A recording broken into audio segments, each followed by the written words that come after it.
Hello दोस्तों, Goldy motivation channel में आप सभी का स्वागत है। तो चलिए आज की वीडियो शुरू करते हैं। खुद की सही वैल्यू समझनी है तो ये स्टोरी जरूर सुने। अक्सर हम दूसरों की खूबियों को देखकर अपनी खूबियों पर शक करने लगते हैं। हमें लगता है कि दूसरों में हमसे ज्यादा खूबियां हैं और हम इस दुनिया में बस ऐसे वैसे ही हैं। जब हम अपनी तुलना दूसरों से करने लगते हैं या फिर दूसरों की जिंदगी की अच्छी चीजें देखकर खुद की जिंदगी को बेकार समझने लगते हैं, ऐसा करके हम अपनी ही नजरों में अपनी वैल्यू गिरा देते हैं।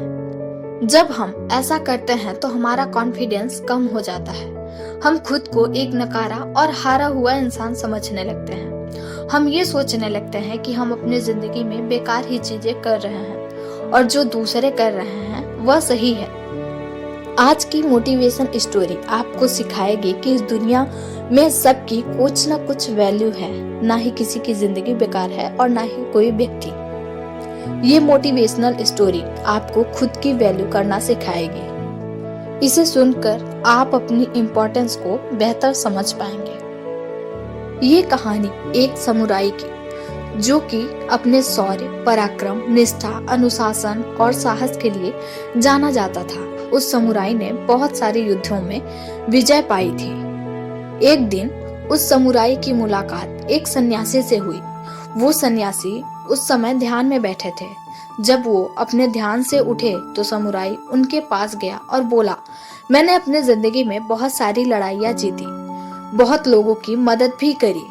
जब भी मुझको हो सका मैंने लोगों के लिए कुछ ना कुछ अच्छा ही किया, लेकिन अब जब मेरी उम्र हो चुकी है तो मुझे अपने अंदर बहुत सी मैं खुद को बहुत छोटा समझने लगा हूँ। मैं जब दूसरे लोगों को देखता हूँ तो लगता है कि इनके सामने मैं कुछ भी नहीं और मैंने अब तक जो भी किया उसकी कोई वैल्यू ही नहीं। दूसरों को देखकर मुझे लगता है कि मेरी खुद की कोई वैल्यू ही नहीं है। समुराई की बात सुनकर वो सन्यासी बोले, तुम थोड़ा देर इंतजार करो, मुझसे मिलने और भी कई लोग आए हैं। मैं पहले उनकी समस्या सुन लेता हूँ, उसके बाद तुम्हें तुम्हारी समस्या का समाधान देता हूँ। ऐसा कहकर वो चले गए। समुराई उनका इंतजार करता रहा और इंतजार करते करते दिन से रात हो गई। धीरे धीरे सब लोग भी चले गए। समुराई सन्यासी के पास गया और बोला, क्या अब आपके पास मेरे लिए समय है? सन्यासी बोले, तुम मेरे साथ चलो, मैं तुम्हें कुछ दिखाता हूँ। रात के अंधेरे में चांद की रोशनी में बाहर का माहौल एकदम शांत था। सब कुछ बड़ा मोहक लग रहा था। आसमान की तरफ इशारा करते हुए सन्यासी ने समुराई से कहा, तुम चांद को देख रहे हो? वो कितना खूबसूरत है। वो सारी रात यूं ही अपनी चमक बिखेरता रहता है, लेकिन कल जब सुबह होगी और सूरज निकल जाएगा, सूरज की रोशनी चांद से ज्यादा तेज होती है, जिसकी वजह से हम पेड़ों, पहाड़ों और पूरी प्रकृति को साफ साफ देख पाएंगे।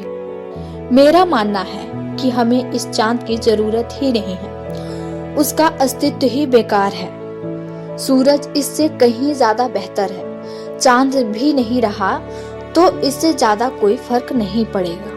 सन्यासी की बातें सुनकर समुराई बीच में ही बोल पड़ा, ये आप क्या कह रहे हैं? ऐसा नहीं है, चांद और सूरज बिल्कुल अलग अलग हैं। दोनों की अपनी अपनी वैल्यू अलग है। आप ऐसी तुलना नहीं कर सकते। इस कहानी से हमें यह सीख मिलती है कि संसार में हर व्यक्ति की अपनी एक उपयोगिता है। हमारी नजर में भले ही कोई व्यक्ति बेकार हो, निकम्मा हो, लेकिन किसी की जिंदगी में या किसी के काम में उस व्यक्ति की अपनी एक अलग उपयोगिता होगी। इसी तरह हम सब खास हैं, फिर चाहे हमारे पास दूसरों से कम है या फिर ज्यादा, हम सबकी एक वैल्यू है। इस दुनिया में जिसकी वैल्यू नहीं होती वो ऊपर चला जाता है। कभी भी खुद को दूसरे से कंपेयर ना करें। आप जैसे भी हैं और अगर आपको खुद में कमी नजर आती है तो उसे सुधारें, लेकिन दूसरों की खूबियों को देखकर अपनी वैल्यू कम ना करें। तो आज की वीडियो में बस इतना ही। कल मिलते हैं एक नए वीडियो के साथ। वीडियो कैसी लगी कमेंट करके बताएं। वीडियो पसंद आए तो इसे लाइक, शेयर एंड सब्सक्राइब करें। बेल आइकन को ऑल पर प्रेस करें ताकि आने वाली हर वीडियो की नोटिफिकेशन आपको सबसे पहले मिले।